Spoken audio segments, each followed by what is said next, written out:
Dear students, welcome to Gateway Classes. और आज AKTU से रिलेटेड इंजीनियरिंग केमिस्ट्री जो है एकेटीयू प्रिस्क्राइब, उस इंजीनियरिंग केमिस्ट्री में हम यूनिट नंबर 4 शुरू करने जा रहे हैं। आज का टारगेट देखने से पहले हम एक बार सिलेबस का ओवरव्यू ले लेते हैं कि यूनिट 4 में हमारे कौन कौन से टॉपिक्स हैं। देखिए, सबसे पहले इसमें वाटर टेक्नोलॉजी हम पढ़ेंगे, जिसमें कि sources and impurities of water हमें पढ़नी है। देन हार्डनेस ऑफ वाटर क्या होती है, बॉयलर ट्रबल्स क्या होते हैं वो देखेंगे, किस तरीके से हम वाटर को सॉफ्ट कर सकते हैं, हार्ड वाटर को सॉफ्ट वाटर में कन्वर्ट कर सकते हैं, वो कौन सी टेक्निक्स हैं जिनसे इन्हें हम करेंगे। वो lime soda, zeolite, ion exchange and reverse osmosis, ये सारी टेक्निक्स हमें डिटेल में पढ़नी है। फिर how to determine hardness of water and alkalinity of given water sample, ये हमें पढ़ना है। और साथ में इन सभी टॉपिक्स में जो भी न्यूमेरिकल प्रॉब्लम्स रिलेटेड हैं वो हम यहाँ पे डिस्कस करेंगे। अगला टॉपिक जो इसी यूनिट में कवर होता है वो है फ्यूल्स एंड कंबस्शन, जिसमें डेफिनेशन, क्लासिफिकेशन और कैरेक्टरिस्टिक्स ऑफ फ्यूल हम पढ़ेंगे। गुड फ्यूल की क्या कैरेक्टरिस्टिक्स हैं वो हम देखेंगे। कैलोरीफिक वैल्यूज क्या होती हैं, कितनी तरीके की होती हैं, जैसे gross and net calorific value है, क्या होता है ये, उसको हम कैसे डिटरमाइन कर सकते हैं इन कैलोरीफिक वैल्यूज को, एक्सपेरिमेंटली भी और थ्योरेटिकली भी, यानी बॉम्ब कैलोरीमीटर एक्सपेरिमेंट के थ्रू है, और ड्यूलॉन्ग्स मेथड जो है वो थ्योरेटिकल डिटर्मिनेशन है कैलोरीफिक वैल्यू का, वो हम डिटेल में पढ़ेंगे। Theoretical calculation of calorific value by Dulong's method. फिर ranking of coal, analysis of coal by proximate and ultimate analysis method, ये दो मेथड्स हैं एनालिसिस के। न्यूमेरिकल प्रॉब्लम्स इन पे बेस्ड हम करेंगे। फिर आगे पढ़ेंगे chemistry of biogas production from organic waste materials and their environmental impact on society. तो ये आपका सिलेबस है यूनिट नंबर 4 का। अब देखिए, आज जो हम टॉपिक्स पे फोकस करेंगे वो देखेंगे हार्डनेस जो है वो क्या होती है, how to define hardness, then what are the units of hardness, hardness हमेशा CaCO3 के टर्म्स में क्यों एक्सप्रेस की जाती है, हम हार्डनेस ऑफ वाटर को कैसे कैलकुलेट कर सकते हैं, कुछ न्यूमेरिकल प्रॉब्लम्स करेंगे on calculation of water hardness, boiler troubles के बारे में जानेंगे, क्यों होती हैं ये बॉयलर ट्रबल्स, प्रॉब्लम्स क्या हैं उनसे जो हम फेस करते हैं और उनको हम कैसे प्रिवेंट कर सकते हैं, और लास्ट में हम कुछ प्रीवियस ईयर क्वेश्चंस जो कि एकेटीयू में आ चुके हैं एक्सटर्नल एग्जाम में, वो डिस्कस करेंगे। तो चलते हैं अपने पहले टॉपिक की तरफ, what is meant by hardness of water. तो देखिए, वाटर, हार्डनेस ऑफ वाटर को हम कैसे डिफाइन कर सकते हैं, या हार्ड वाटर को हम कैसे डिफाइन कर सकते हैं। Water which does not produce lather with soap is termed as hard water. वो पानी जो साबुन के साथ में झाग नहीं देता, लेदर मीन्स झाग, जो पानी साबुन के साथ में झाग नहीं देता, ऐसे पानी को हम कहते हैं हार्ड वाटर। हार्डनेस को कैसे डिफाइन करेंगे, it is the total amount of salts dissolved in water. अब जो हमने कहा कि हार्ड वाटर है, हार्ड वाटर क्यों होता है हार्ड, क्योंकि उसमें कुछ सॉल्ट डिसॉल्व होते हैं, वो कितनी मात्रा में है, कितनी अमाउंट में सॉल्ट डिसॉल्व है, उस पर्टिकुलर अमाउंट को हम कहते हैं उसकी हार्डनेस। ठीक है, दो डेफिनेशंस हैं देखिए हार्डनेस की, एक है soap consuming capacity of water is known as hardness. Soap consuming capacity मतलब सोप के साथ में, साबुन के साथ में झाग नहीं देता, उसको खा जाता है। सोप कंज्यूमिंग, कितनी सोप वो कंज्यूम कर रहा है, वो उसकी हार्डनेस है। या दूसरी डेफिनेशन है total amount of salt present in water is known as its hardness. तो ये दो डेफिनेशंस हैं, जो भी आपको सही लगे वो लिख सकते हैं, ज्यादा अप्रोप्रिएट डेफिनेशन वैसे यही है, total amount of salts dissolved in water. अब हार्ड वाटर क्यों बनता है, क्यों है वो hard, due to the presence of minerals like calcium and magnesium, क्योंकि पानी में कैल्शियम और मैग्नीशियम के सॉल्ट्स प्रेजेंट होते हैं, इसकी वजह से वो हार्ड वाटर या उसमें हार्डनेस जनरेट हो जाती है। तो देखिए, जनरली हम यहाँ पे कैल्शियम और मैग्नीशियम ही कहेंगे, क्योंकि ज्यादा जो मात्रा में प्रेजेंट होते हैं वो कैल्शियम और मैग्नीशियम के सॉल्ट्स ही होते हैं, लेकिन इसका मतलब ये नहीं है कि और सॉल्ट्स प्रेजेंट नहीं होते, और भी होते हैं जैसे आयरन के सॉल्ट्स हो सकते हैं, एल्यूमिनियम के सॉल्ट्स हो सकते हैं, हेवी मेटल्स जो होते हैं उनके भी सॉल्ट्स हो सकते हैं, लेकिन ये सिर्फ आपको वहाँ मिलेंगे वाटर में जहाँ पे कि आसपास इंडस्ट्रियल एरिया है। जनरली जो सॉल्ट्स मिलते हैं वो कैल्शियम और मैग्नीशियम के ही मिलते हैं। तो डेफिनेशन में भी या यहाँ पे रीजन में हम इन्हीं को कंसिडर करते हैं, कैल्शियम और magnesium. They are not removed और सेपरेटेड बाय सेडिमेंटेशन और फिल्ट्रेशन। और ये जो सॉल्ट्स हैं या ये जो मिनरल्स हैं, ये नॉर्मल सेडिमेंटेशन से या फिल्ट्रेशन से पानी से रिमूव हम नहीं कर पाते। जब भी हार्ड वाटर रिएक्ट करता है सोप के साथ में, तो क्या होता है, तो ये झाग नहीं देते, उसकी जगह पे क्या मिलता है हमें, कर्डी प्रेसिपिटेट मिलता है, दही के जैसा सफेद रंग का प्रेसिपिटेट मिलता है। ठीक है, तो ये रिएक्शन जो है ये आप याद रखेंगे। How does hard water react with soap? Hard water reacts with soap to give a white curdy precipitate, और उसको हम क्या कहते हैं, स्कम। उस प्रेसिपिटेट को क्या कहा जाता है, स्कम। देखिए डेफिनेशन यहाँ पे,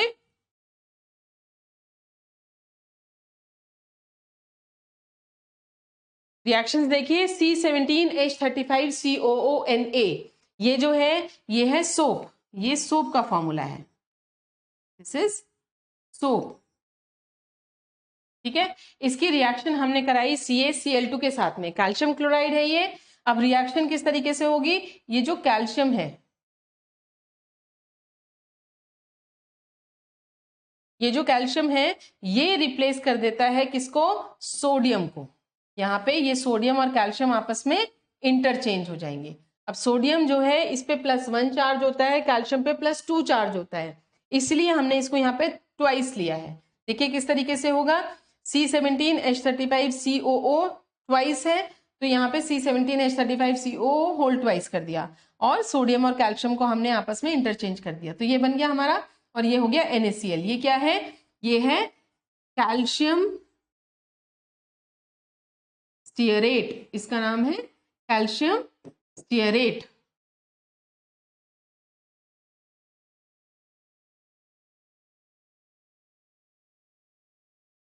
ठीक है, इसी तरीके से ये जो है ये सोप है, ये कैल्शियम क्लोराइड है, ये हो गया हमारा कैल्शियम स्टीयरेट, और साथ में बना NaCl यानी सोडियम क्लोराइड। फिर से देखिए C17H35CONA यानी सोप की रिएक्शन हमने कराई है मैग्नीशियम सल्फेट के साथ में। मैग्नीशियम सल्फेट के साथ में भी वही रिएक्शन होगी, सोडियम और मैग्नीशियम को हमने इंटरचेंज कर देना है। तो देखिए C17H35COO होल ट्वाइस Mg, इसका वैसे नाम क्या होगा, मैग्नीशियम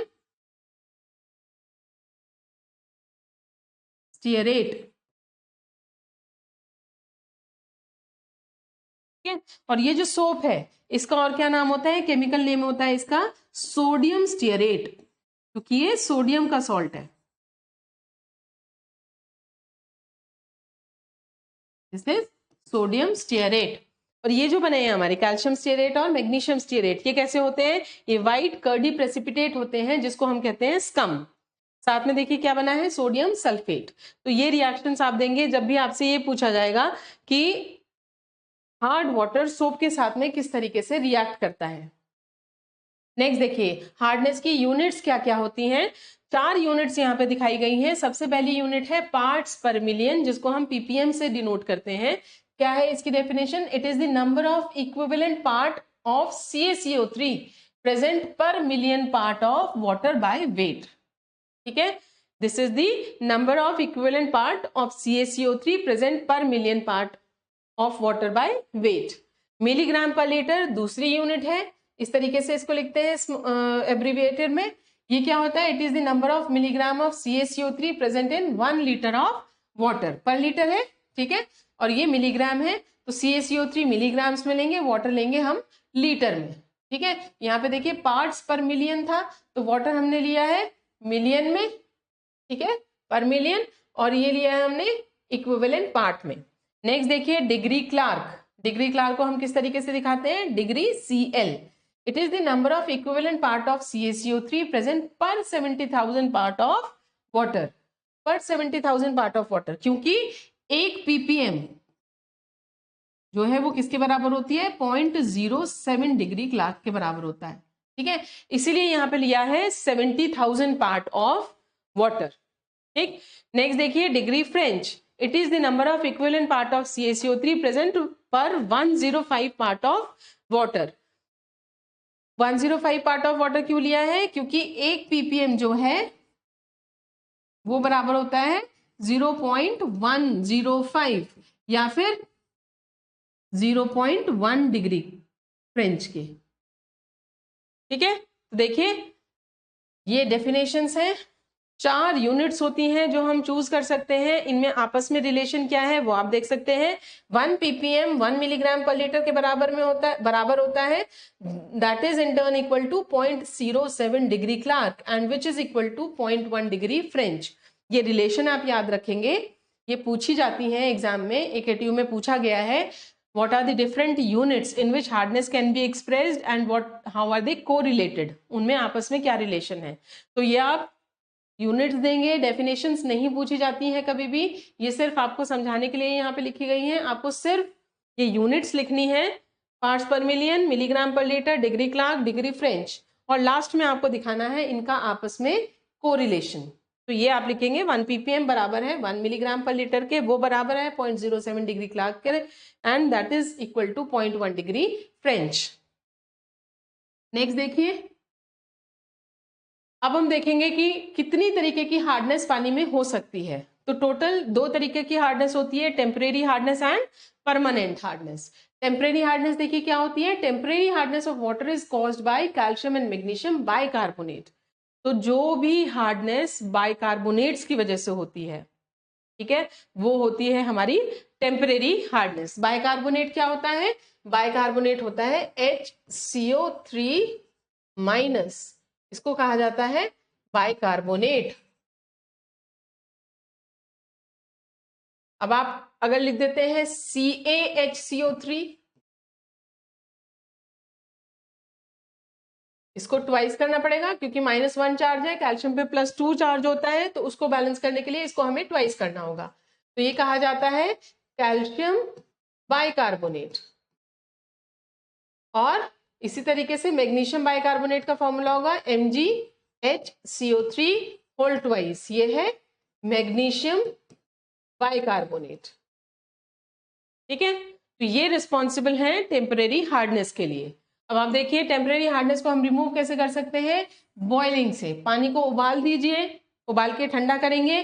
ठंडा करने पे जो सफेद रंग का प्रेसिपिटेट नीचे बैठ जाता है, सफेद पाउडर जैसा, वो टेम्परेरी हार्डनेस है, वो ये सॉल्ट्स हैं। ठीक है, तो हम टेम्परेरी हार्डनेस को पानी को बॉईल करके रिमूव कर सकते हैं। क्या होता है जब हम पानी को बॉईल करते हैं जिसमें कि कैल्शियम और मैग्नीशियम बाइकार्बोनेट है? तो देखिए क्या रिएक्शन होती है। ये है कैल्शियम बाइकार्बोनेट, हमने इसको हीट किया तो ये बन गया CaCO3। CaCO3 को क्या कहते हैं? CaCO3 को कहते हैं कैल्शियम कार्बोनेट। इसका नाम है कैल्शियम कार्बोनेट। और कार्बन डाइऑक्साइड आपकी रिलीज हो गई। इसी तरीके से मैग्नीशियम बाइकार्बोनेट को जब आप हीट करेंगे तो क्या बनेगा? MgOH whole twice. इसका क्या नाम है? Magnesium hydroxide. MgOH whole twice, इसका नाम है मैग्नीशियम हाइड्रोक्साइड। और ये दोनों क्या होते हैं? ये दोनों होते हैं प्रेसिपिटेट। तो जो सफेद सफेद आपको दिखता है प्रेसिपिटेट नीचे बैठा हुआ, वो यही है कैल्शियम कार्बोनेट और मैग्नीशियम हाइड्रोक्साइड। साथ में यहाँ पे मिला हमें 2 मोल्स कार्बन डाइऑक्साइड के। प्रेसिपिटेट के लिए हम नीचे इस तरीके से एरो लगा के दिखाते हैं, और जितनी भी गैसेज है उनको हम इस तरीके से ऊपर एरो लगा के दिखाते हैं। अब देखिए परमानेंट हार्डनेस जो है वो क्या होती है और किसकी वजह से होती है? Permanent hardness is caused by the presence of soluble salts of calcium and magnesium other than bicarbonate such as chloride and sulphate. तो बाइकार्बोनेट के अलावा जो सॉल्ट्स होते हैं मैग्नीशियम और कैल्शियम के, वो क्या करते हैं? वो परमानेंट हार्डनेस कॉज करते हैं वाटर के अंदर। कौन कौन से सॉल्ट्स हो सकते हैं? क्लोराइड्स और सल्फेट्स। जैसे कि हमारे हो सकते हैं MgCl2 magnesium chloride, MgSO4 magnesium sulphate, या फिर CaCl2, क्या नाम होगा इसका? Calcium chloride. CaSO4 ये हो गया हमारा कैल्शियम सल्फेट। ये सॉल्ट्स जो हैं ये रिस्पॉन्सिबल हैं परमानेंट हार्डनेस के लिए। Permanent hardness can not be removed by boiling of water. ये देखिए इंपॉर्टेंट चीज है, परमानेंट हार्डनेस को हम बॉयल करके रिमूव नहीं कर सकते। Can not be removed by boiling of water. तो किस तरीके से कर सकते हैं? ना ही हम इसको हाइड्रेटेड लाइम से रिमूव कर सकते हैं। It can be eliminated by water softening techniques. इसके लिए हम अलग से स्पेशल टेक्निक्स यूज करते हैं।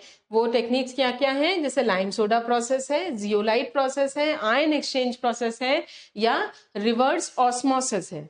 ये सब प्रोसेस हैं जो कि यूज किए जाते हैं परमानेंट हार्डनेस को क्योर करने के लिए या रिमूव करने के लिए। अब हम सीखेंगे how to calculate hardness in a given water sample. Hardness का देखिए फॉर्मूला क्या है, hardness is equal to amount of salt in milligrams per litre multiplied by equivalent weight of CaCO3 upon equivalent weight of hardness causing salt. ये formula है हमारा hardness का। तो ये फॉर्मूला है हमारा हार्डनेस कैलकुलेट करने का, ठीक है। Amount of salt milligram per litre मिलेंगे, इक्विवेलेंट वेट ऑफ CaCO3 और equivalent weight of hardness causing salt. अब देखिए इक्विवेलेंट वेट CaCO3 का कितना होता है, 50 होता है, ये फिक्स्ड है, ठीक है। किस तरीके से हम इक्विवेलेंट वेट निकालते हैं वो देखिए, equivalent weight is equal to molecular weight divided by X. X का मतलब क्या है, वैलेंसी फैक्टर या एन फैक्टर जिसको हम बोलते हैं। देखिए जैसे CaCO3 को ही ले लेते हैं पहले। CaCO3 हमने यहाँ पे लिया, CaCO3 में सबसे पहले हम कैलकुलेट करेंगे, नेक्स्ट स्लाइड ले लेते हैं, वहां पे मैं आपको इक्विवेलेंट वेट कैलकुलेट करना सिखा देती हूँ। सबसे पहले हमने लिया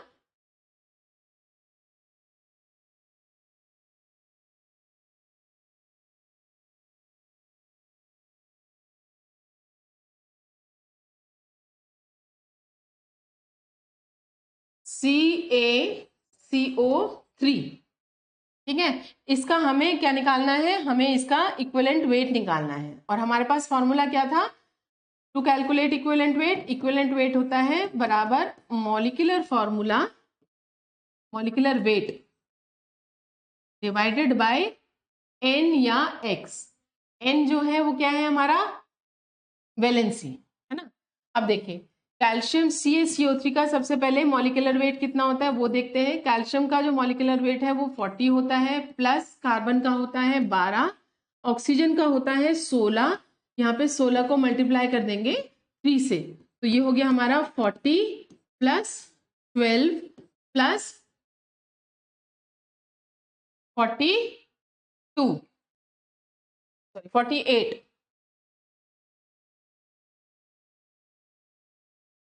ठीक है। इसको जब आप ऐड करेंगे तो क्या आ जाएगा, ये आ जाएगा आपका 100। ये है CaCO3 का मॉलिक्यूलर वेट, ठीक है। अब यहाँ पे जो N है या फिर X जिसको हम बोल रहे थे, ये क्या है, N है number of common valency of salt, ठीक है, या फिर जिसको हम N फैक्टर भी बोलते हैं। यहाँ पे ये क्या है, ये 2 है। क्यों है ये 2, क्योंकि देखिए CaCO3 जो है, यहाँ पे कैल्शियम की वैलेंसी होती है 2+, कार्बोनेट जो है CO3 ये होती है -2, ठीक है। तो दोनों की ही कॉमन जो फैक्टर है वो क्या है, 2। साइन छोड़ दीजिए, कॉमन फैक्टर क्या है, 2। तो यहाँ पे N जो है वो 2 है ना। तो इसका इक्विवेलेंट वेट कितना होगा, इक्विवेलेंट वेट हो जाएगा 100/2 यानी कि 50, ठीक है। इस तरीके से हम कैलकुलेट करते हैं इक्विवेलेंट वेट। अब देखिए, अब हम निकाल लेते हैं एक बार HCl का। HCl का मॉलिक्यूलर वेट कितना होगा, मॉलिक्यूलर वेट होगा, हाइड्रोजन का 1 होता है और क्लोरीन का होता है 36.5,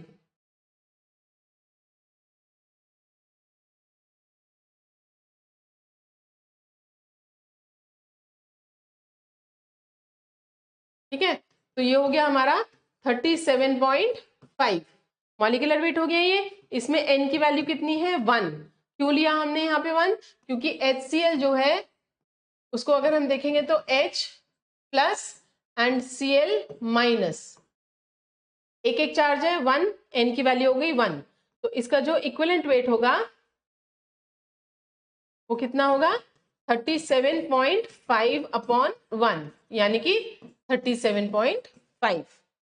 so this is the equivalent weight. अब देखिए अगर हम CO2 का देखते हैं, कार्बन डाइऑक्साइड का, ये गैस है। अभी तक तो हम क्या ले रहे थे, सॉल्ट ले रहे थे या एसिड ले रहे थे। तो एसिड में हम ऐसे भी कर सकते हैं, कितने H+ आयंस वो रिलीज करेगा वो देख सकते हैं। जैसे यहाँ पे एक ही H+ आयन देगा ये, तो इसका N फैक्टर 1 हो जाएगा। ठीक, अगर मैं H2SO4 लूं, H2SO4 लूं तो यहाँ पे कितने H प्लस आयंस रिलीज करेगा, ये 2 H प्लस आयंस रिलीज करेगा।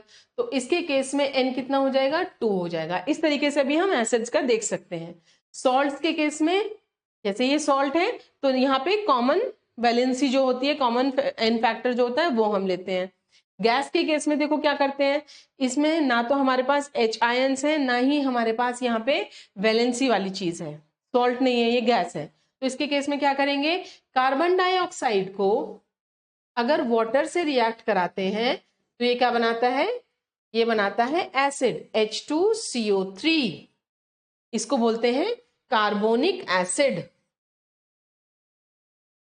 This is known as carbonic acid.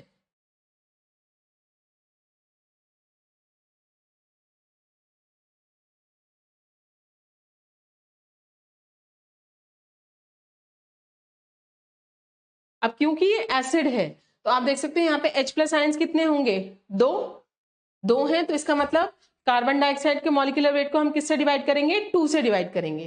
Carbon dioxide का मॉलिक्यूलर वेट कितना होगा, कार्बन का होता है 12 और ऑक्सीजन का होता है, O2 का होता है 32।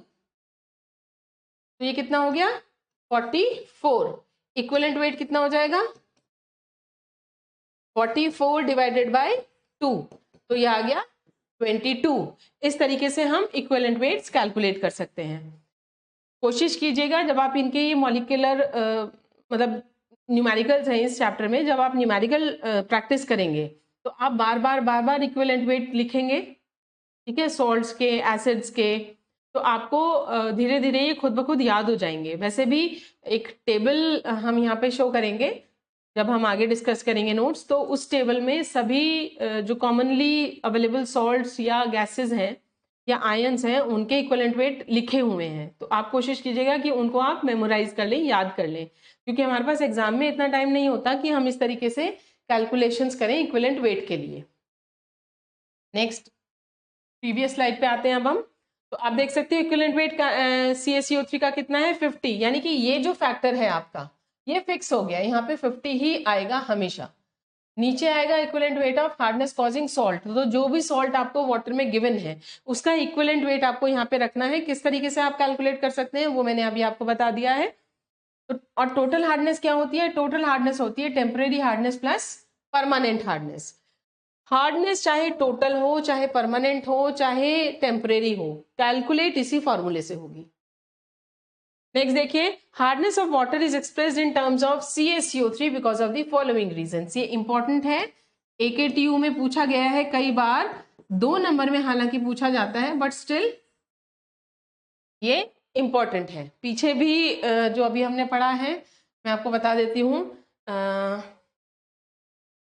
ये टेम्परेरी हार्डनेस और परमानेंट हार्डनेस क्या होती है, it is also important.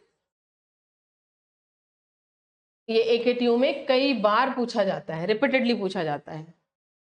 Definition भी हार्डनेस की बार बार पूछी जाती है, what do you mean by hardness. साथ में हालांकि कोई और क्वेश्चन लग के आता है इस चैप्टर का, लेकिन ये भी पूछा जाता है। तो देखिए हार्डनेस जो है पानी की वो हमेशा हम CaCO3 की टर्म्स में ही एक्सप्रेस करते हैं। ऐसा क्यों है, ऐसा इसलिए है क्योंकि CaCO3 का मॉलिक्यूलर वेट 100 है और इसका इक्विवेलेंट वेट जो है वो 50 है। इसकी वजह से जो हम कैलकुलेशंस करते हैं टू कैलकुलेट हार्डनेस वो हमें थोड़ी सी इजी पड़ जाती हैं।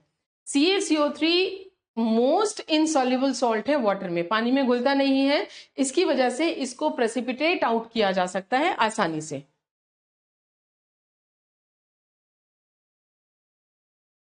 नेक्स्ट न्यूमेरिकल्स डिस्कस कर लेते हैं थोड़े से, जो अभी हमने फॉर्मूला देखा है उस पे। A water sample contains 408 milligrams of CaSO4 per liter. Calculate the hardness in terms of CaCO3 equivalent. So formula आपको पता है, हार्डनेस बराबर है amount of salt. Amount of salt क्या है, ये आपको गिवन है यहाँ पे 408 milligrams into equivalent weight of CaCO3 upon equivalent weight of salt. तो यहाँ पे अमाउंट ऑफ सॉल्ट की जगह आप रखेंगे 408, इक्विवेलेंट वेट CaCO3 का कितना है 50 होता है, and equivalent weight of salt यानी CaSO4 का इक्विवेलेंट वेट कितना होगा वो आप यहाँ पे रखेंगे, दैट इज 68। अब आप देखो कैसे कैलकुलेट करा है ये इक्विवेलेंट वेट। CaSO4 है हमारे पास, इसका पहले मॉलिक्यूलर वेट डिटरमाइन कर लेते हैं। मॉलिक्यूलर वेट होगा 40 प्लस सल्फर का होता है 32 प्लस 16 इंटू 4, तो ये हो गया आपका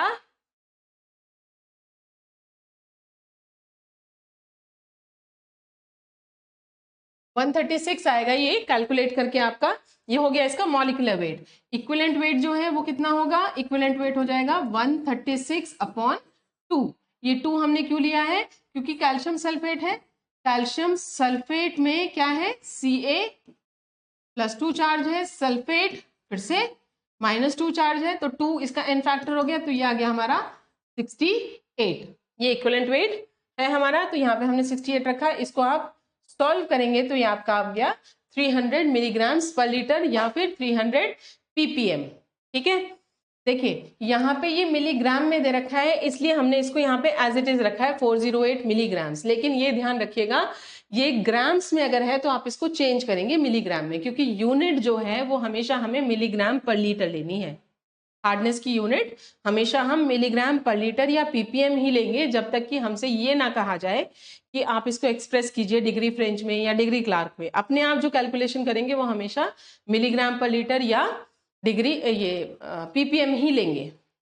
नेक्स्ट क्वेश्चन देखिए, how many grams of MgCO3 dissolved पर लीटर गिव्स 84 ppm हार्डनेस। तो MgCO3 जो है ये भी क्या है, ये भी टेम्परेरी हार्डनेस कॉजिंग सॉल्ट है। ठीक है, यहाँ पे फिर से वही फॉर्मूला लगेगा, hardness is equal to amount of MgCO3 milligrams per litre में into equivalent weight of CaCO3 upon equivalent weight of MgCO3। Amount आपको देखिए कितनी दे रखी है, ये हमें कैलकुलेट करनी है। हमें हार्डनेस गिवन है, हार्डनेस कितनी दे रखी है 84 ppm।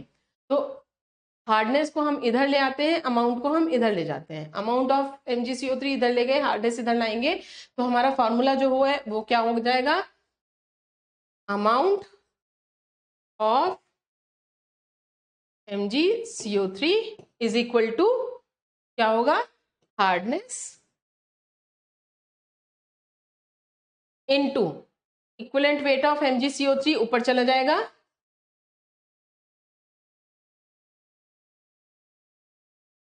Upon equivalent weight of CaCO3 नीचे आ जाएगा।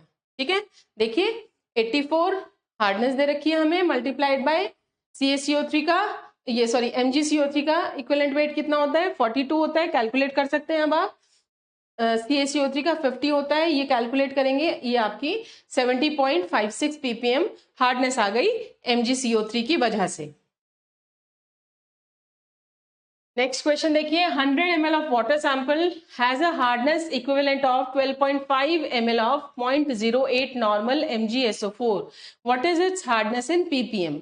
यहाँ पे फॉर्मूला थोड़ा सा अलग है, जो अभी हमने पीछे फॉर्मूला पढ़ा है वो हमारा फॉर्मूला था हार्डनेस, हार्डनेस को और क्या बोल सकते हैं, और CaCO3 equivalents is equal to amount of salt, ठीक है, upon equivalent weight of salt into equivalent weight of CaCO3। जो फॉर्मूला हमने पढ़ा था उसको इस तरीके से भी लिख सकते हैं, मैंने सिर्फ क्या किया है इक्विवेलेंट वेट ऑफ सॉल्ट को यहां से उठा के इधर लिख दिया है, लिख सकते हैं इस तरीके से। अब आप देखिए ये जो चीज है amount of salt upon equivalent of weight of salt, किसका फॉर्मूला बन गया, ये होता है नॉर्मेलिटी का फॉर्मूला, नॉर्मेलिटी ऑफ सॉल्ट। ठीक है, तो ये हमारा हार्डनेस का एक और फॉर्मूला है जो है normality of salt multiplied by equivalent weight of CaCO3।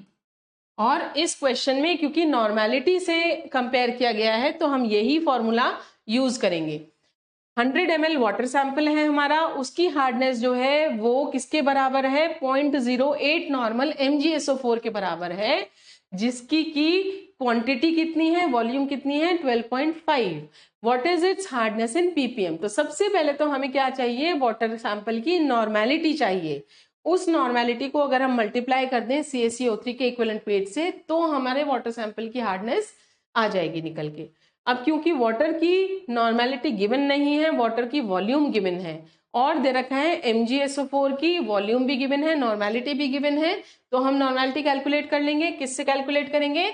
हमारा फॉर्मूला है N1V1 is equal to N2V2। एक तरफ हमने वाटर सैंपल ले लिया, एक तरफ हमने MgSO4 ले लिया। तो N1 हमें कैलकुलेट करना है, 100 ml हमें वाटर सैंपल दे रखा है, जो MgSO4 है उसकी नॉर्मेलिटी है 0.08 और वॉल्यूम है 12.5 ml। तो यहाँ पे हमारा N1 यानी नॉर्मेलिटी ऑफ वाटर सैंपल जो निकल के आएगी वो होगी 0.01। अब हम इस फॉर्मूले को लेके आराम से अपना हार्डनेस निकाल सकते हैं। वाटर की hardness is equal to N1 into equivalent weight of CaCO3 0.01 into 50, ये आ गया हमारा 0.5 ppm। नेक्स्ट क्वेश्चन देखिए, carbonate and non carbonate hardness हमें निकालनी है वाटर सैंपल की, जिसमें कि डिसॉल्व्ड सॉल्ट्स हैं ये magnesium bicarbonate, calcium bicarbonate, calcium sulphate and magnesium sulphate और सोडियम क्लोराइड।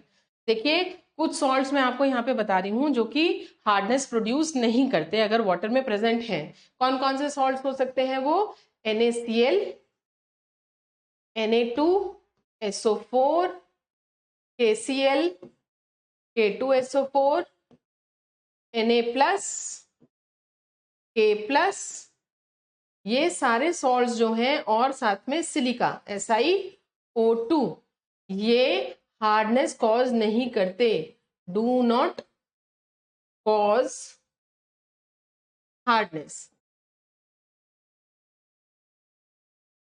ठीक है, और जो सॉल्ट्स हमने पढ़े थे पीछे टेम्परेरी और परमानेंट के लिए, उसमें कुछ सॉल्ट्स और हैं जो कि टेम्परेरी हार्डनेस कॉज करते हैं। वो कौन कौन से सॉल्ट्स हो जाएंगे? वो सॉल्ट्स हो जाएंगे हमारे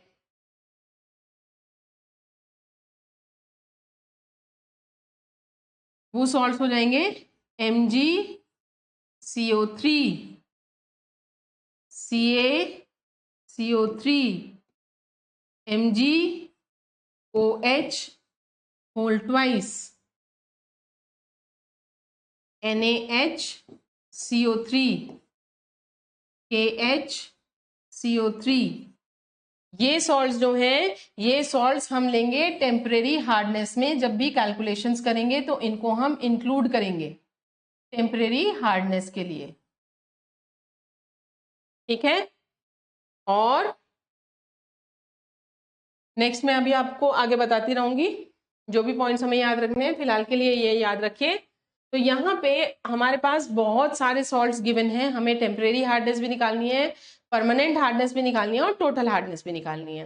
carbonate hardness, non carbonate hardness क्या होती है? टेम्परेरी हार्डनेस को कार्बोनेट हार्डनेस भी बोला जाता है और जो परमानेंट हार्डनेस है उसको नॉन कार्बोनेट हार्डनेस भी बोला जाता है, ये याद रखिएगा। तो यहाँ पे आपको कार्बोनेट यानी टेम्परेरी, नॉन कार्बोनेट यानी कि परमानेंट हार्डनेस कैलकुलेट करनी है। डेटा आपको गिवन है, तो जब इस तरीके से दो से ज्यादा सॉल्ट्स या एक से ज्यादा सॉल्ट्स गिवन है तो हम इसको टेबल की फॉर्म में लेके कैलकुलेट करते हैं। देखिए कैसे करते हैं। यहाँ पे हमने लिख लिए जो भी हमारे सॉल्ट्स वाटर में गिवन है, जैसे यहाँ पे calcium bicarbonate, magnesium bicarbonate, calcium sulphate, magnesium chloride given है, ये हमने सब यहाँ लिख लिए। हमने NaCl को इंक्लूड क्यों नहीं किया है? क्योंकि NaCl हार्डनेस प्रोड्यूस नहीं करता, इसलिए हमने इसको यहाँ पे इंक्लूड कैलकुलेशन में नहीं किया। नेक्स्ट देखिए, आगे हमने लिखी है amount in milligrams per litre. ये सब हमें डेटा मिलीग्राम पर लीटर में दे रखा है। तो MgCO3 कितना है? 7.3। हाँ, कैल्शियम बाइकार्बोनेट जो है 40.5 है, कैल्शियम बाइकार्बोनेट लिख लिया। मैग्नीशियम बाइकार्बोनेट 7.3 है, कैल्शियम सल्फेट 13.6 है और मैग्नीशियम क्लोराइड हमारा 21.75 है। ये सब हमने यहाँ पे लिख लिए। यहाँ पे लिखा है मल्टीप्लीकेशन फैक्टर। मल्टीप्लीकेशन फैक्टर क्या होता है? मल्टीप्लीकेशन फैक्टर देखिए, ये जो है इसको कहा गया था वहां पे मल्टीप्लीकेशन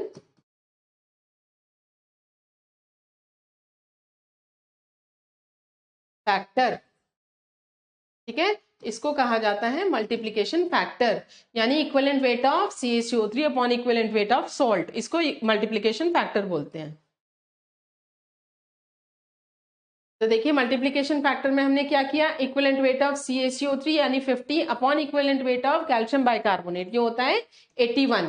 इसी तरीके से मैग्नीशियम बाइकार्बोनेट के लिए ये CaCO3 का इक्विवेलेंट वेट है 50 अपॉन 73, इक्विवेलेंट वेट है मैग्नीशियम बाइकार्बोनेट का।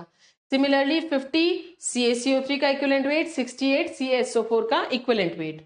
यहाँ पे 50 CaCO3 का इक्विवेलेंट वेट 47.5 MgCl2 का इक्विवेलेंट वेट, और यहाँ पे हमने क्या किया है, CaCO3 इक्विवेलेंट्स कैलकुलेट किए हैं, यानी हार्डनेस वाला फॉर्मूला लगाया है। तो आप देख सकते हैं ये है अमाउंट ऑफ सॉल्ट जो कि गिवन है 40.5 multiplied by equivalent weight of CaCO3 upon equivalent weight of salt. ठीक है, तो इसको कैलकुलेट करेंगे, ये आ गया 25। इसी तरीके से हर एक के लिए हम कैलकुलेशंस कर लेंगे, ये हमारी कैलकुलेट करके अमाउंट्स आ गई। अब आपको आइडेंटिफाई करना है इसमें से कौन से सॉल्ट्स टेम्परेरी हार्डनेस कॉज करते हैं, कौन से सॉल्ट्स परमानेंट हार्डनेस कॉज करते हैं। तो ये दोनों सॉल्ट्स जो हैं ये कैसे कॉज करते हैं, ये टेम्परेरी हार्डनेस कॉज करते हैं।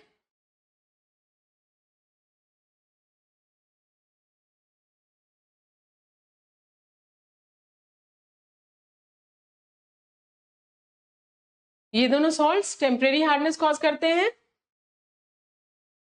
और ये जो दोनों सॉल्ट्स हैं नीचे वाले ये परमानेंट हार्डनेस कॉज करते हैं।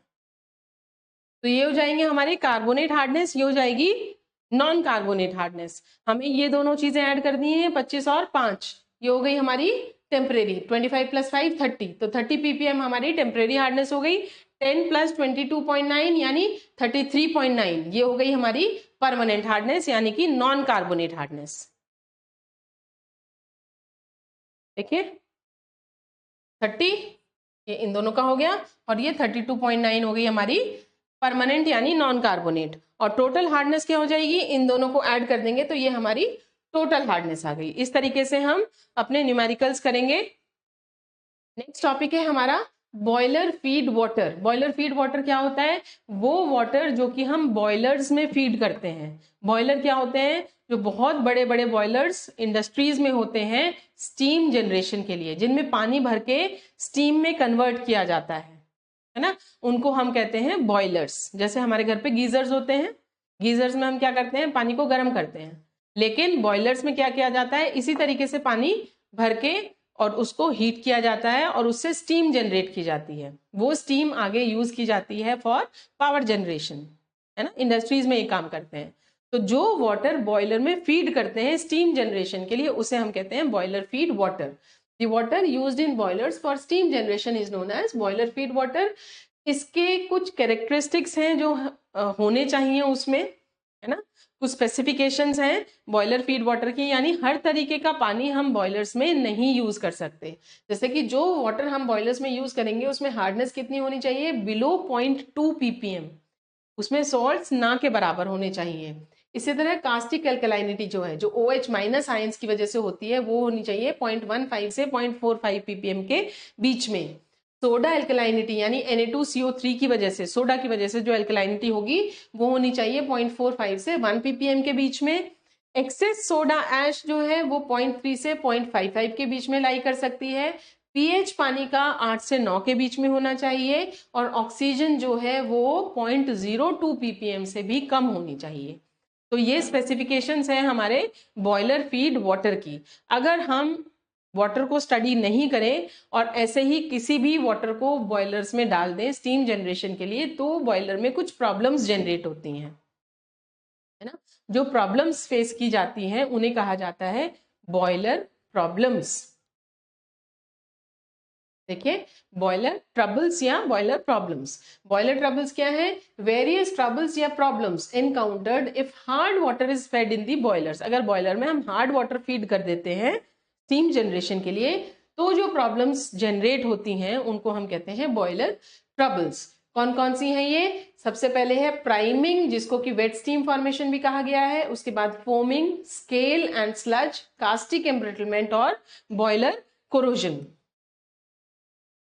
एक एक करके हम डिस्कस करेंगे इन सभी को। तो देखिए सबसे पहले है प्राइमिंग या वेट स्टीम फॉर्मेशन। ये क्या होता है, small droplets of liquid water associated with steam are carried to steam drum. These droplets of water carry some suspended and dissolved solids along with them.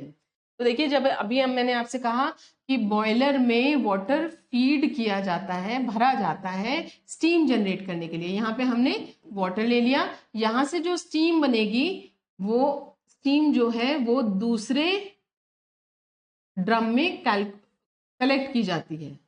ये है हमारा स्टीम ड्रम,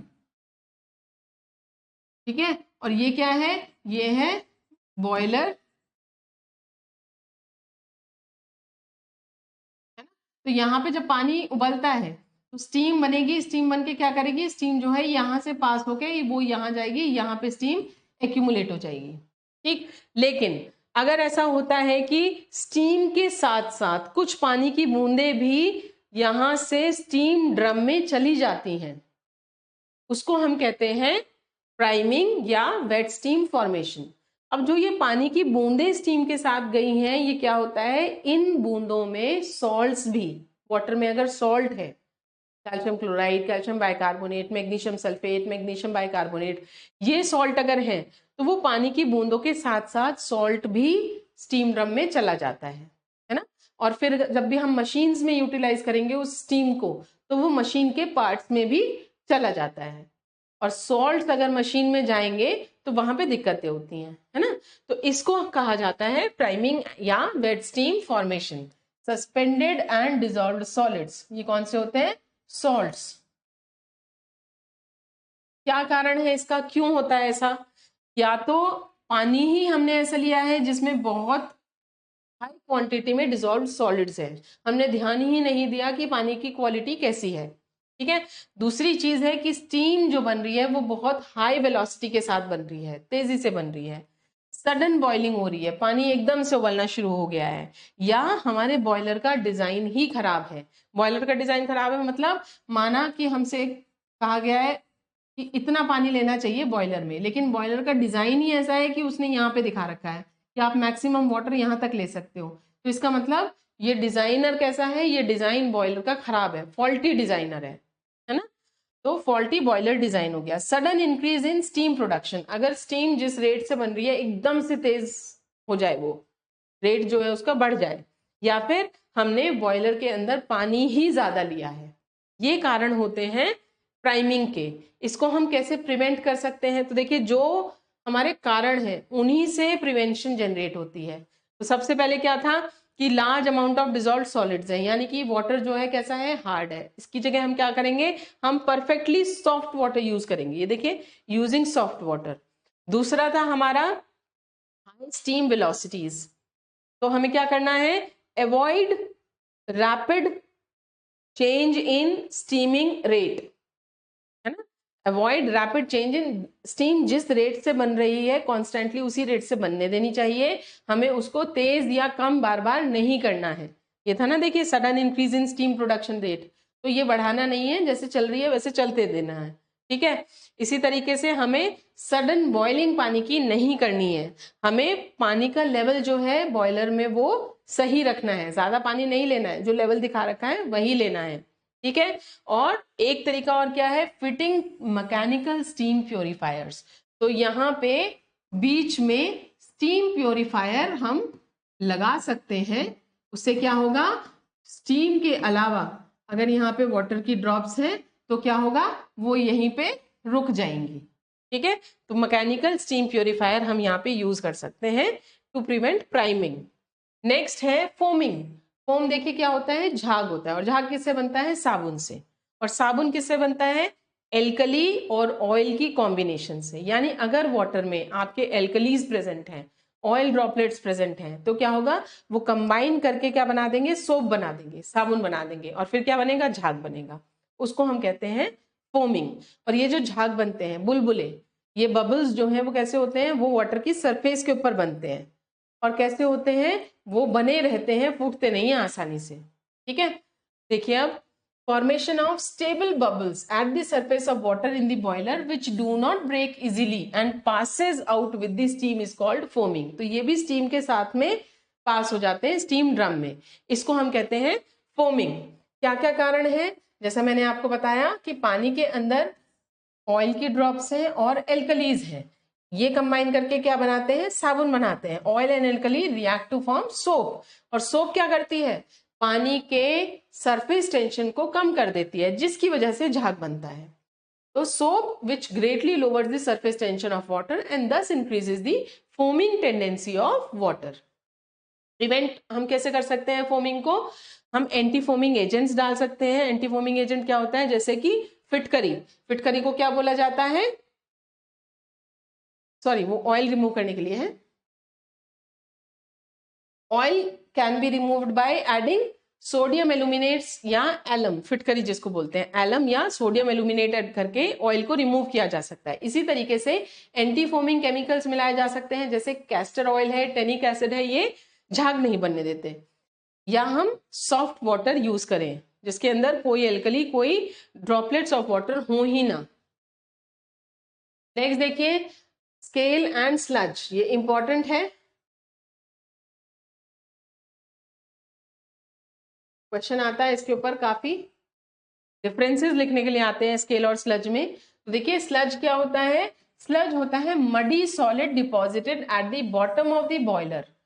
जब हमने अभी शुरुआत में बात की थी टेम्परेरी हार्डनेस रिमूव करते हैं, कैसे करते हैं, बॉईल करने से। तो बॉईल करने में क्या होता था, जो सॉल्ट्स थे हमारे कैल्शियम बाइकार्बोनेट और मैग्नीशियम बाइकार्बोनेट, वो बॉईल करने से क्या होते थे, वो कन्वर्ट हो जाते थे into calcium carbonate and magnesium hydroxide. ये दोनों सॉल्ट्स कैसे हैं, प्रेसिपिटेट हैं। ये जब पानी हम ठंडा करेंगे तो ये नीचे प्रेसिपिटेट की तरह से बॉटम पे बैठ जाते हैं, इसी को कहते हैं स्लज। पाउडर्ड होते हैं ये, हल्के से बिल्कुल बारीक पाउडर की तरह से होते हैं, तो लूज स्लिमी प्रेसिपिटेट भी इसको कहा जाता है। अब देखिए, muddy solid deposited at the bottom of the boiler is called sludge. तो ये बॉयलर के तले में बैठ जाते हैं। It is formed at comparatively colder portions of the boiler and collects in the areas of the system. तो जहां पे भी ठंडा पोर्शन है बॉयलर का, गर्म पानी जब आप उबालेंगे पानी, आप देखना कभी भी गर्म पानी में आपको वो प्रेसिपिटेट नजर नहीं आएगा। जब पानी ठंडा होने लगेगा तब वो प्रेसिपिटेट सेटल डाउन होना शुरू होता है, बनना शुरू होता है। तो ये हमेशा कहाँ मिलेंगे, ठंडे पोर्शन ऑफ बॉयलर में। और ये क्या होता है, सिस्टम के अलग अलग जगह पे कलेक्ट हो जाते हैं, जैसे बॉयलर है, स्टीम ड्रम है, तो जहाँ पे भी अलग अलग पार्ट्स में ये एक्यूमुलेट हो जाएंगे, कलेक्ट हो जाते हैं। When the flow rate is slow or at bends, जहां पे भी बेंड्स है, इस तरीके से पाइप बेंडिंग है, तो जहां पे भी बेंड है वहां पे ये धीरे धीरे कलेक्ट होना शुरू हो जाते हैं। कॉजेज क्या है स्लज के, sludge is caused by substances that have greater solubility in hot water than in cold water. तो ऐसे सॉल्ट्स जो कि ठंडे पानी में सॉल्युबल नहीं है लेकिन गर्म पानी में बहुत ज्यादा सॉल्युबल है, उनकी वजह से ये स्लज बनता है। जैसे magnesium carbonate, magnesium chloride, calcium chloride, magnesium sulphate, ये सारे सॉल्ट्स हैं जो कि ठंडे पानी में सॉल्युबल नहीं रहते, इनसॉल्युबल रहते हैं। डिसएडवांटेजेस क्या है, wastage of heat and fuel. जब हम पानी गर्म करेंगे उसमें बहुत सारा ये कीचड़ के जैसा बैठा हुआ है नीचे, तो उसको भी हीट की जरूरत पड़ेगी तभी पानी गर्म होएगा, तो इसकी वजह से हमारी हीट भी वेस्ट होती है और फ्यूल भी वेस्ट होता है। पाइप्स में अगर ये जगह जगह कहीं पे इकट्ठे हो रहे हैं तो चोकिंग का डर रहता है, बंद हो जाते हैं पाइप्स, चोकिंग ऑफ पाइप्स है। ठीक है, प्रिवेंशन हम कैसे कर सकते हैं स्लज की, सॉफ्ट वाटर यूज करना चाहिए और ब्लो डाउन ऑपरेशन से। ब्लो डाउन ऑपरेशन क्या होता है, जैसे बॉयलर्स होते हैं तो इनमें सबसे नीचे क्या होता है, एक टैप होता है, जैसे कि पानी पीने वाले कैंपर्स जो होते हैं उसमें आप देखते हैं पानी भर के रख लेते हैं, और जब हमें पानी पीना होता है तो उसमें जो टैप लगा होता है नीचे की साइड, उसको खोल के हम पानी लेके पी लेते हैं। इसी तरीके से बॉयलर्स में भी नीचे की तरफ एक ओपनिंग होती है, जिसको कि अगर हम खोल देते हैं तो नीचे का जो वाटर है ना, वो नीचे बह जाएगा, जो सतह में पानी है वो नीचे बह जाएगा। और क्योंकि ये भी कैसे होते हैं, स्लज जो है ये नीचे बैठता है प्रेसिपिटेट की फॉर्म में, तो अगर हम नीचे का पानी बहा देंगे तो उसी के साथ में स्लज भी नीचे निकल जाता है। That is why it is known as blow down operation, नीचे से पानी को बहा दिया स्लज के साथ। नेक्स्ट है स्केल्स। स्केल्स देखिए क्या होते हैं, hard sticky deposits on the inner walls of the boiler. Scales क्या होते हैं, ये मोटे मोटे परत होती हैं जो कि बॉयलर के अंदर की वॉल पे, अंदर की जो सतह होती है बॉयलर की, उस पे जम जाते हैं। बहुत मोटे मोटे स्केल्स की तरह से। जैसे अगर आपने देखा हो पानी गर्म करने की जो रॉड होती है उसके ऊपर भी सफेद सफेद पपड़ी जमी होती है, लेयर जमी होती है, उसको हम कहते हैं स्केल। वो बहुत हार्ड होती है और चिपकी हुई होती है उससे, है ना। तो ये देखिए hard sticky deposits on the inner walls of the boiler. Scales जो है ये बहुत मुश्किल होते हैं इनको रिमूव करना।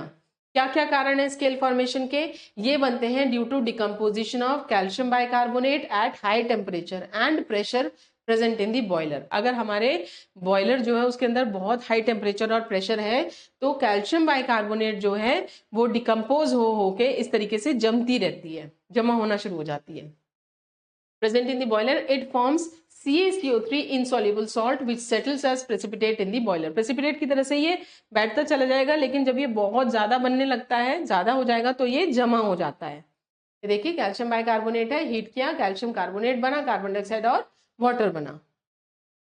इसी तरीके से CaSO4 प्रेसिपिटेट जो है it precipitates out as hard scale whenever the temperature of the boiler increases. जब भी CaSO4 को हीट किया जाता है तो ये भी सॉल्ट स्केल की तरह से जमना शुरू हो जाता है। द डिजॉल्व्ड MgCl2 भी आप देखिए पानी के साथ रिएक्ट करेगा, क्या बनाएगा? MgOH whole twice. ठीक है, तो ये भी कैसा होता है? ये भी स्केल की तरह से जमना शुरू हो जाता है। The dissolved MgCl2 present in water precipitates as MgOH whole twice at high temperature. तो ये सब हाई प्रेशर बॉयलर्स में होता है, हाई टेम्परेचर हाई प्रेशर पे, विच डिपॉजिट्स एज स्केल। सिलिका भी अगर पानी में है तो ये भी कैल्शियम सिलिकेट या मैग्नीशियम सिलिकेट बनाती है, ये भी स्केल्स बनाती है। डिसएडवांटेजेस देखिए स्केल्स का क्या है? सबसे पहले तो वही है loss of heat and fuel. अगर बॉयलर की बॉडी पे स्केल्स डिपॉजिटेड है तो ज्यादा हीट चाहिए, ठीक है, ज्यादा फ्यूल चाहिए, टाइम भी ज्यादा लगेगा। Heating of the boiler to high temperature causes weakening of boiler material, क्योंकि हमें लगातार हाई टेम्परेचर पे इनको हीट करना पड़ेगा बॉयलर को, तो उसकी वजह से क्या होता है बॉयलर की जो बॉडी है वो कमजोर हो जाती है, वीक होनी शुरू हो जाती है। बॉयलर में चोकिंग हो सकती है। स्केल में अगर कहीं क्रैक है तो क्या होता है? Sudden steam and high pressure resulting in explosion of boiler. अगर जो अंदर इस तरीके से स्केल की लेयर बनी हुई है बॉयलर के अंदर और उसमें क्रैक्स डेवलप हो गए हैं तो क्या होगा? हम टेम्परेचर हाई कर रहे हैं तो बॉयलर की जो बॉडी है वो क्या हो जाएगी? बहुत गर्म हो जाएगी, मेटल की है, और अंदर जो वाटर है उसका टेम्परेचर अभी इतना ज्यादा नहीं है, कंपैरेटिवली ठंडा है, और क्रैक्स हैं स्केल के अंदर। तो पानी जो है लो टेम्परेचर वाला पानी हाई टेम्परेचर वाले बॉयलर के साथ में कांटेक्ट में आएगा तो एकदम से क्या होगा? एक्सप्लोजन, एक्सप्लोड हो जाएगा। देखिए इस तरीके से डायग्राम की फॉर्म में यहाँ पे दिखाया गया है। स्केल्स को हम रिमूव कैसे कर सकते हैं? स्केल सॉफ्ट नहीं होते, इनको हम स्क्रैपर से रिमूव करते हैं, खुरच के। इनको हम थर्मल शॉक्स देके रिमूव कर सकते हैं। थर्मल शॉक का मतलब क्या है? बहुत हाई टेम्परेचर दिया पहले और फिर एकदम से ठंडा। ठीक है, जैसे कि मैंने आपको बताया पानी गर्म करने वाली जो रॉड होती है उसको अगर आप पानी में डाले बिना ऐसे बहुत गर्म कर दें, ठीक है, और फिर उसको निकाल के तार और ठंडे पानी में एकदम से डुबा दीजिए, तो वो थर्मल शॉक ट्रीटमेंट हो गई। बहुत गर्म से एकदम से ठंडे में जब आएगी तो स्केल्स जो है वो सब टूट के निकल जाएंगे। CaCO3 scale is removed by washing with 5 to 10% HCl solution। Acid की डाइल्यूट सॉल्यूशन से भी ये रिमूव किए जा सकते हैं और EDTA के सॉल्यूशन से भी ये रिमूव किए जा सकते हैं। ये देखिए डायग्राम है यहाँ पे, ये हमारी बॉयलर है, ये बॉयलर की बॉडी है, ये ठीक है, परत हो गई बॉयलर की। अब आप देख सकते हो स्केल्स जो है वो सारे में यहाँ पे दीवार के साथ साथ जमे हुए हैं। क्या है ये? Hard adhering coating on inner wall of the boiler. इनको क्या कहते हैं? स्केल्स। ठीक है, ये बॉयलर की वॉल्स हो गई, ये वाटर है, अंदर बॉयलर के पानी है, और ये स्लज कैसा होता है आप देखो, वाटर के साथ में ये जो डॉट्स हमने दिखा रखी हैं ये लूज प्रेसिपिटेट है, loose suspended precipitate in water. इसको क्या कहा जाता है? स्लज। यहाँ से हम इनको हीट कर रहे हैं, बॉयलर को हीट कर रहे हैं। कंपैरिजन देखिए दोनों का। स्लज जो है ये क्या है? सॉफ्ट है, लूज है, स्लिमी है, पतला है, बारीक। जबकि स्केल क्या होता है? हार्ड डिपॉजिट्स हैं। स्लज चिपकते नहीं हैं बॉयलर की वॉल्स के साथ में, इनको आसानी से रिमूव किया जा सकता है, जबकि स्केल्स जो है ये इनर सरफेस के साथ में चिपक जाते हैं बॉयलर के और इनको रिमूव करना बहुत मुश्किल है। स्लज जो है ये बनते हैं कौन कौन से सब्सटेंसेस से, सॉल्ट से। अभी आपने पीछे देखा CaCl2, MgCl2, MgSO4, MgCO3। जबकि स्लज स्केल जो है ये किससे बनता है, कैल्शियम सल्फेट से बनता है, मैग्नीशियम हाइड्रोक्साइड से बनता है, कैल्शियम बाइकार्बोनेट से बनता है, मैग्नीशियम बाइकार्बोनेट से बनता है। स्लज जो है ये कंपैरेटिवली कोल्डर पोर्शन पे बनता है बॉयलर के, जबकि ये बनता है हीटेड पोर्शंस ऑफ बॉयलर्स में। यहाँ पे हम देखेंगे स्लज बहुत ज़्यादा डेंजरस नहीं है, अपने इसके नुकसान है लेकिन डेंजरस नहीं है। जबकि स्केल जो है यहाँ पे एक्सप्लोजन का खतरा है, यहाँ पे ये बहुत डेंजरस होता है, लाइफ थ्रेटनिंग होता है। स्लज को हम रिमूव कर सकते हैं ब्लो डाउन ऑपरेशन से, जबकि स्केल को जो रिमूव किया जाता है वो रिमूव किया जाता है by using EDTA, thermal shock या फिर एसिड। नेक्स्ट देखिए कास्टिक एम्ब्रिटलमेंट क्या होती है। कास्टिक एम्ब्रिटलमेंट है formation of cracks in boilers due to NaOH is called caustic embrittlement. यानी बॉयलर की बॉडी जब इतनी ब्रिटल हो जाती है कि उसमें क्रैक्स आ जाते हैं, वो तिड़कने लगती है, तो उसको हम कहते हैं कास्टिक एम्ब्रिटलमेंट। किसकी वजह से होता है ये, NaOH की वजह से होती है। NaOH कहाँ से आया, जब भी सोडियम कार्बोनेट अगर है वाटर के अंदर, है ना, वाटर के अंदर अगर सोडियम कार्बोनेट प्रेजेंट है तो क्या होगा, सोडियम कार्बोनेट वाटर के साथ में रिएक्ट करेगा और इसको क्या बोलते हैं, सोडा। सोडा वाटर के साथ में रिएक्ट करता है सोडियम हाइड्रोक्साइड बनाने के लिए और कार्बन डाइऑक्साइड बनाने के लिए। ये जो सोडा है ये आप देखेंगे वाटर सॉफ्टनिंग एजेंट भी है, इससे वाटर को सॉफ्ट भी किया जाता है, ठीक है। लेकिन ये क्या कर रहा है, ये सोडियम हाइड्रोक्साइड बनाता है जो कि कास्टिक एम्ब्रिटलमेंट के लिए रिस्पॉन्सिबल है, ठीक है। NaOH formed concentrates after long use, जब हम लगातार यूज करते रहते हैं सोडा को तो क्या होता है, सोडियम हाइड्रोक्साइड बनता चला जाएगा और उसकी कंसंट्रेशन धीरे धीरे बढ़ती चली जाएगी। इसकी वजह से बॉयलर वॉल में क्रैक्स डेवलप होते हैं, स्पेशली स्ट्रेस पॉइंट्स पे, जहां पे भी बॉयलर की बॉडी में स्ट्रेस है। प्रिवेंशन ऑफ कास्टिक एम्ब्रिटलमेंट हम कैसे कर सकते हैं, यूजिंग सोडियम फॉस्फेट, यानी सोडियम कार्बोनेट यूज ना किया जाए, सोडियम फॉस्फेट यूज किया जाए सॉफ्टनिंग एजेंट की तरह से, ठीक है। Na2CO3 क्या होता है, सोडा, तो इसको यूज ना करके हम क्या यूज करें, सोडियम फॉस्फेट यूज करें। टैनिन या लिग्निन हम ऐड कर दें बॉयलर के पानी के अंदर, जिसकी वजह से जहां पे भी क्रैक डेवलप होगा तो ये टैनिन या लिग्निन वो वहां अपने आप जाके उसको भर देगा। It blocks the hair cracks and pits in boiler, pits मतलब गड्ढे। By adding sodium sulphate to soften the water, फिर से सोडियम कार्बोनेट यूज ना करके सोडियम सल्फेट यूज किया जाए, Na2SO4, and this also blocks the hair cracks present on the surface of the boiler plate. तो अगर कहीं क्रैक है प्रेजेंट बन गया है तो ये अपने आप उसको भी बंद कर देगा, हील कर देगा।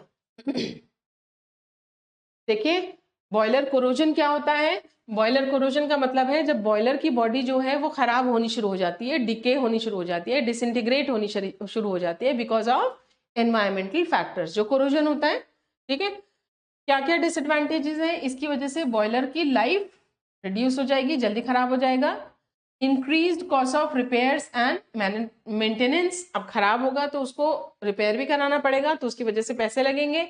इसी तरीके से जॉइंट्स पे से ये लीक कर सकता है। प्रिवेंशन क्या क्या कर सकते हैं, by removal of oxygen using hydrazine, Na2SO4 etcetera. Oxygen जो है एनवायरमेंटल फैक्टर है, हमने देखा था 0.02 ppm से भी कम होना चाहिए पानी में, नहीं तो बॉयलर को नुकसान होता है। तो हमें क्या करना है, ऑक्सीजन कांटेक्ट में नहीं लाना है। वो हम कैसे रिमूव कर सकते हैं, हाइड्रोजीन यूज करके या सोडियम सल्फेट यूज करके। इसी तरीके से CO2 को रिमूव कर देना है, कैसे रिमूव कर सकते हैं, अमोनिया यूज करके। पीएच जो है वो हमारे पानी की कितनी होनी चाहिए, 8 से 9 के बीच में ही रहनी चाहिए, उसको हम वहीं एडजस्ट करके रखें तो ये कोरोजन को रोकथाम करके रखेगा। AKTU के कुछ क्वेश्चंस डिस्कस कर लेते हैं। देखिए what is permanent and temporary hardness, ठीक है, ये आप बता सकते हैं। आप right the constituent responsible for them and how can they be removed. तो कॉन्स्टिट्यूएंट में आपको क्या लिखने हैं, सॉल्ट्स लिखने हैं, कौन कौन से सॉल्ट्स टेम्परेरी हार्डनेस करते हैं, कौन कौन से सॉल्ट्स आपके परमानेंट हार्डनेस कॉज करते हैं। कैसे आप रिमूव कर सकते हैं टेम्परेरी हार्डनेस को, बॉइल करके, परमानेंट हार्डनेस को ट्रीटमेंट टेक्निक से हमारी, जैसे कि zeolite, ion exchange resins, reverse osmosis, lime soda, ये सब ट्रीट करते हैं हमारे परमानेंट हार्डनेस को। नेक्स्ट देखिए, explain the process of scale and sludge formation in boilers. तो ये अभी हमने पढ़ा है, स्केल और स्लज कैसे बनते हैं, इनकी डेफिनेशंस क्या है वो हम डिस्कस करेंगे यहाँ पे। उनके डिसएडवांटेजेस क्या हैं ये भी अब आप जानते हैं। How can this be prevented या distinguish between scale and sludge. Next question है, show with the help of reaction how scale formation can be prevented by Calvin conditioning. What is Calvin conditioning, why is Calvin conditioning better than phosphate conditioning. ये question आपको next lecture में मिलेगा, इसका solution हम next lecture में पढ़ेंगे, तब हम इसको लेंगे।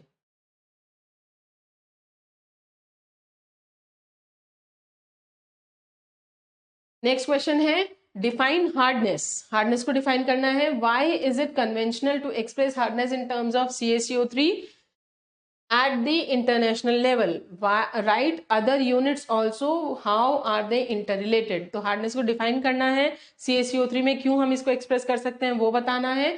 आपको यूनिट्स लिखनी है इसकी, कौन कौन सी यूनिट्स हैं, ppm, milligrams per litre, degree French, degree Clarke, इनका कोरिलेशन क्या है वो लिखना है।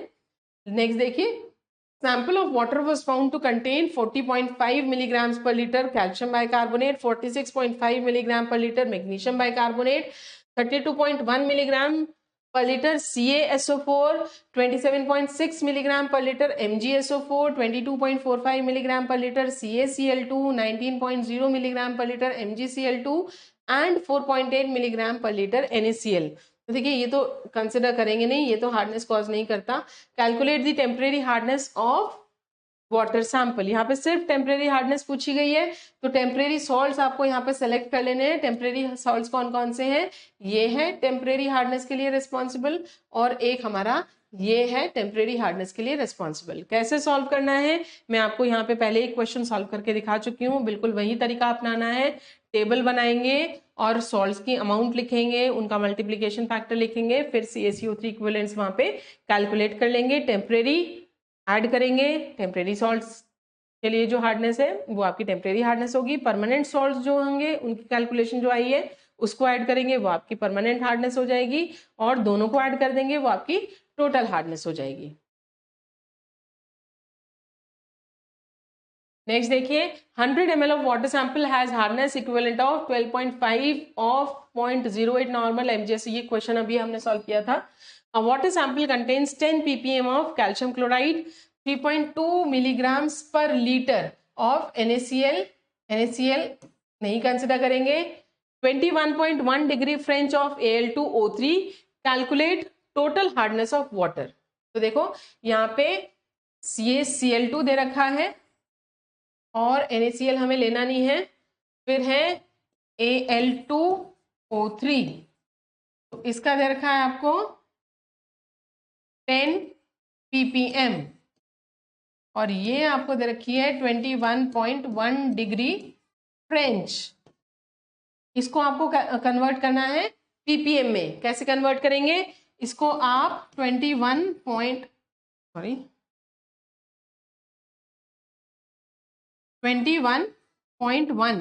को आप डिवाइड करेंगे किससे, 0.1 से। ठीक है, क्यों किया है मैंने ये, क्योंकि 1 मिलीग्राम पर लीटर बराबर होता है 1 ppm के, जो कि बराबर होता है 0.07 डिग्री क्लार्क के, जो कि बराबर है 0.1 डिग्री फ्रेंच के। ठीक है, तो अगर मुझे मिलीग्राम पर लीटर को फ्रेंच में कन्वर्ट करना है तो 0.1 से मल्टीप्लाई करूंगी, अगर फ्रेंच को मिलीग्राम पर लीटर में या ppm में कन्वर्ट करना है तो 0.1 से हम डिवाइड करेंगे। तो यहाँ पे आप देखो ये पॉइंट हट गया, तो ये आ गया हमारा 211 ppm। ये हमारा अमाउंट आ गया। दोनों के लिए हम वही फॉर्मूला लगाएंगे। कैल्शियम क्लोराइड के लिए जो फॉर्मूला हो जाएगा वो हमारा क्या होगा, अमाउंट ऑफ सॉल्ट 10 है, इक्विवेलेंट वेट ऑफ CaCO3 50 होता है, CaCl2 का इक्विवेलेंट वेट हम यहाँ पे लिख लेंगे। ठीक है, इसी तरीके से Al2O3 के लिए भी कितना दे रखा है, ये 211 into 50 upon equivalent weight of Al2O3, वो हम कैलकुलेट कर सकते हैं। ठीक है, यहाँ पे वो लिख के जो भी इसका अमाउंट आएगा, ये x आ गया, ये y आ गया, सपोज कीजिए, तो ये दोनों x प्लस वाई ये हो जाएगी हमारी हार्डनेस। ठीक है, इस तरीके से हम इसे कैलकुलेट कर लेंगे। सारे ही क्वेश्चंस जो हैं ये इजी हैं, सिर्फ आपको इक्विवेलेंट वेट्स आपके याद होने चाहिए।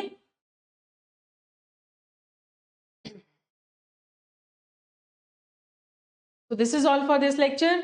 आप अपने आप से भी प्रैक्टिस कीजिएगा न्यूमेरिकल्स की, आपके पास बुक्स होंगी तो आप वहां से हार्डनेस के सिंपल क्वेश्चंस जो हैं, how to calculate hardness solves आपको गिवन होंगे टैबुलर फॉर्म में, करके उसको सॉल्व कीजिएगा।